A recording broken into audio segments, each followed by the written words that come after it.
आप सभी भाइयों को मेरा नमस्कार। ईश्वर से प्रार्थना करता हूं कि आप सभी सही होंगे, कुशल मंगल होंगे। मैं देर करता नहीं, देर हो जाती है। वीडियो लाने में अक्सर 2-3 दिन का गैप हो जाता है आप लोगों के, और उसका कारण ये भी है कि कोई ऐसा अपडेट भी नहीं आ रहा है जिसे मैं आपको तुरंत बताऊं। अन्य यूट्यूबरों की तरह झूठ साच इधर उधर का बता पाना मेरे बस की बात नहीं है। ना मैं चाहता हूं कि आपका समय खराब हो और मेरा भी समय खराब हो। अभी बीच में ये था कि 30 तारीख तक ये चेकर के द्वारा जो सर्वे किया जा रहा है, सत्यापन किया जा रहा है, इसका ये लास्ट डेट है। लेकिन उसके संबंध में भी कोई ऐसा लिखित में नहीं आया कि ये सर्वे 30 तारीख को खत्म हो जाएगा। अभी भी चल रहा है। 10-20% सर्वे अभी भी रह गया है, कहीं कहीं पे ज़्यादा रह गया है। सर्वे को लेकर बहुत सारे सवाल आप लोगों में से बने रहते हैं, और मैंने प्रयास भी किया बहुत सारे आपके प्रश्नों के जवाब देने का। एक रिक्वेस्ट आपसे करूंगा कि आप हमारे साथ जुड़िए। बहुत सारी सरकार की ऐसी योजनाएं हैं, जब भी हमें फुर्सत मिलेगी मैं हर एक योजनाओं को आप तक रखने का प्रयास करूंगा, जिससे आपका आर्थिक विकास हो सके, सरकार के माध्यम से आपको लाभ मिल सके। और इसके लिए ज़रूरी है कि आप हमारे चैनल को सब्सक्राइब जरूर कर लीजिएगा। कोई पैसा नहीं लगता है, कोई कष्ट आपको नहीं है। बस जहाँ पे आप वीडियो देख रहे हैं उसी के नीचे देखिएगा, जहाँ पे सब्सक्राइब लिखा हुआ है उसको सिर्फ टच करना रहता है और चैनल सब्सक्राइब हो जाता है। जब चैनल सब्सक्राइब हो जाता है तो अकाउंट आपका बढ़ जाता है। हमारे जब भी वीडियो अपलोड होंगे आप तक उसकी सूचना पहुँचेगी, या आप यूट्यूब की जो होम स्क्रीन है उसको आप स्क्रॉल कर रहे होंगे तो उस पर भी हमारे वीडियो आपको मिल जाएंगे अगर आप देखेंगे उन्हें। तो इसलिए सब्सक्राइब करना जरूरी है, और वीडियो को शेयर करना इसलिए जरूरी होता है कि जो भी सूचनाएं होती हैं, जो भी बात होती है, ज़्यादा से ज़्यादा लोगों तक अगर पहुँचे तो अच्छा रहता है, लोगों का नॉलेज भी उससे बढ़ता है। सवाल ये है कि बहुत सारे लोग संशय है, जिन लोगों ने सेल्फ सर्वे कर रखा है, या लोग पहले जैसे आवास प्लस सूची 2018 की सूची थी, उस सूची की तरह लोग इस सूची को भी ढूंढने का प्रयास कर रहे हैं मोबाइल ऐप पे अलग अलग। क्योंकि बहुत सारे जो लेख होते हैं जब भी आप पढ़ते हैं, या बहुत सारे यूट्यूबर हैं वो इस तरह की बातें बताते रहते हैं कि इस लिंक पे जाइए, इस लिंक पे जाइए तो आपको सूची देखने को मिल जाएगी। जब आप उस लिंक को खोलते हैं तो वहाँ पे कुछ भी नहीं मिलता है। तो जिज्ञासाएं होना जरूरी है, क्योंकि संदेह बहुत सारा बना रहता है कि पता नहीं मेरा नाम सूची में रखा जाएगा या नहीं रखा जाएगा, या किसी ने मेरी पात्रता के साथ छेड़छाड़ कर दिया है, आखिर फिर होगा क्या अगर मेरा नाम वहां से कट जाएगा।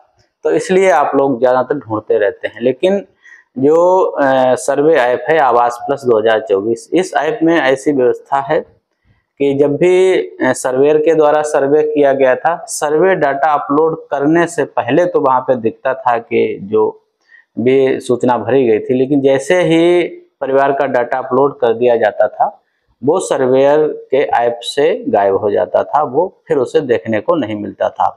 ऐसा ही सेल्फ सर्वे में भी हुआ था। सेल्फ सर्वे को जब तक लाभार्थी ने उसे अपलोड नहीं किया था तब तक वो देख सकता था, लेकिन जैसे अपलोड कर दिया वो भी उसके मोबाइल से चला गया।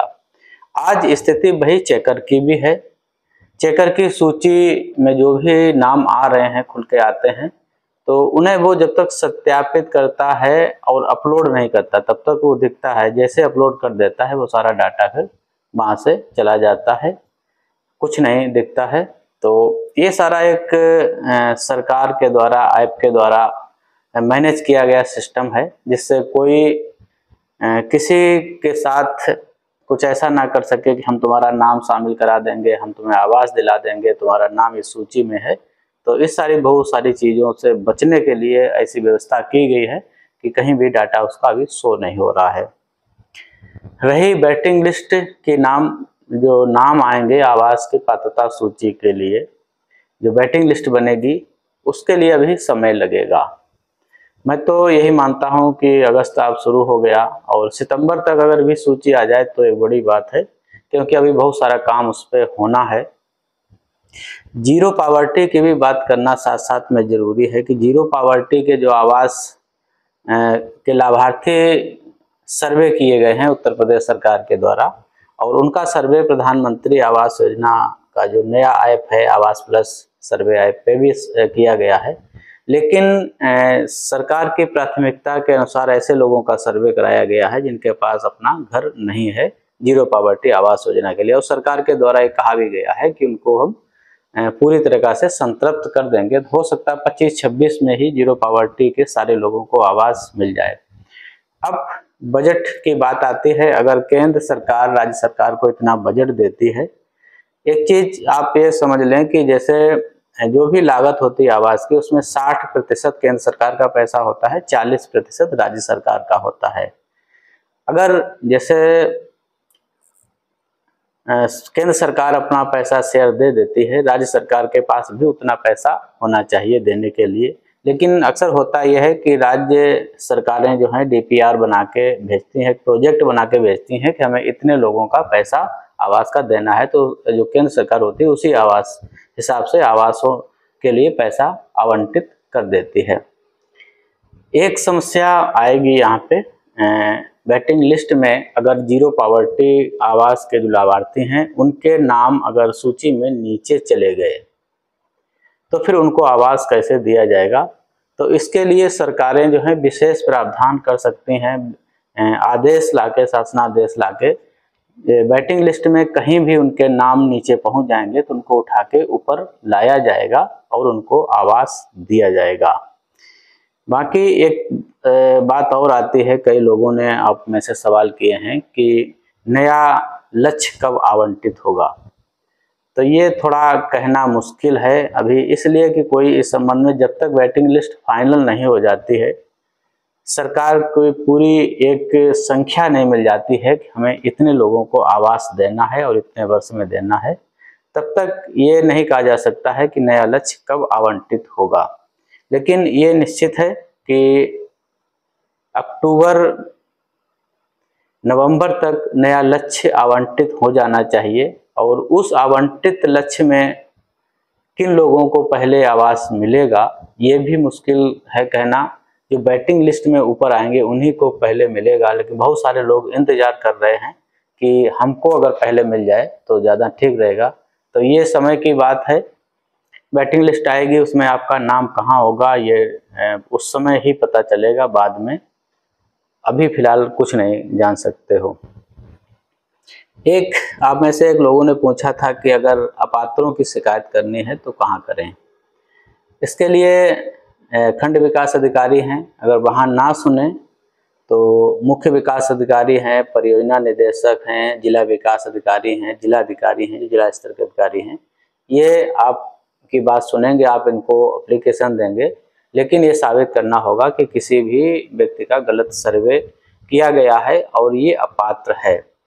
एक और मैं सरल आपको उपाय बताऊंगा, अगर आप पब्लिक के हित के लिए काम करना चाहते हैं, वास्तविक सामाजिक न्याय के लिए काम करना चाहते हैं, तो जब भी वेटिंग लिस्ट आ जाए, फाइनल हो जाए, तब आप एक जनसूचना अधिकार अधिनियम के तहत एक आरटीआई डाल दें, एक सूचना मांग लें खंड विकास अधिकारी से या जनपद से भी मांग सकते हैं कि जो आवास प्लस सर्वे 2024 की वेटिंग लिस्ट तैयार की गई है या जिनका सर्वे किया गया था, क्या ये सारा सर्वे सही है।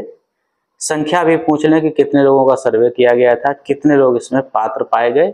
वेटिंग लिस्ट की कॉपी उपलब्ध कराएं, और जो वेटिंग लिस्ट में नाम उपलब्ध हैं क्या वो सारे परिवार आवास के लिए पात्र हैं या नहीं हैं। अगर इतना ही आप मांग लेंगे तो ये मान लीजिए कि निश्चित ही वहाँ पे सुधार हो जाएगा, अगर गलत लोगों का नाम उसमें शामिल किया गया है।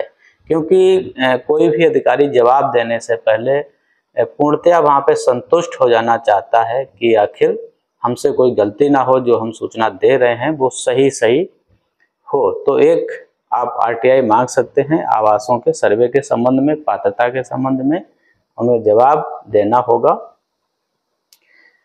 एक भाई लोग हमारे कह रहे थे कि जो शहरी आवास योजना है उसके बारे में भी बताया करें, तो उसके संबंध में वीडियो हमारे और भी हैं। आप चैनल पे हमारे जाएं, वहाँ पे सर्च कर लें, आपको मिल जाएगा।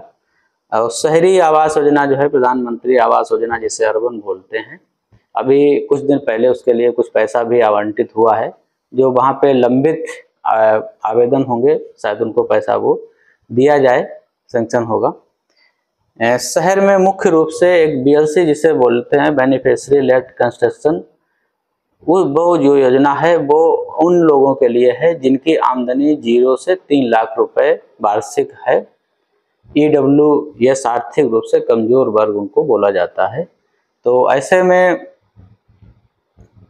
उसके लिए आवेदन करना ठीक होगा। बाकी तीन तरह और हैं, जो LIG है, MIG है, अलग अलग आय समूह के लोगों के लिए है। लेकिन वहाँ पे बैंक से आपको फाइनेंस कराना होता है, फिर सरकार उसमें ब्याज की छूट आपको देती है, कोई पैसा नगद नहीं देती है, खाते पे आपको नहीं देती है। जो BLC में है वो खाते पे पैसा जाता है। इसमें प्रावधान यह है कि 1.5 लाख रुपए इसमें केंद्र सरकार आपको देती है और 1 लाख रुपए राज्य सरकार देती है, तो 2.5 लाख रुपए BLC में मिल जाता है।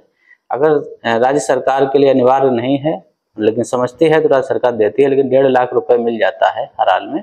शौचालय मिलेगा, अन्य जो सुविधाएं हैं आवास के साथ वो आपको मिल जाएंगी। तो जब भी जो लोग शहर में रह रहे हैं तो उनसे यही कहूँगा, अगर उनके पास 30 वर्ग मीटर तक अपनी जमीन है, पति पत्नी दोनों के नाम संयुक्त जमीन है, पत्नी के नाम जमीन है, तो वहाँ की NOC ले लें, रजिस्ट्री ले लें, अपना वहाँ का आधार है, बैंक खाता है और नगर पालिका की NOC भी उसमें शामिल कर लें, आय का प्रमाण पत्र बनवा लें। इतने सारे कागज लेने के बाद किसी भी जन सुविधा केंद्र से आप प्रधानमंत्री आवास योजना की जो वेबसाइट है उस पर आवेदन करा सकते हैं BLC आवास योजना के तहत। इसमें 3 तरह से लाभ दिया जाता है लोगों को।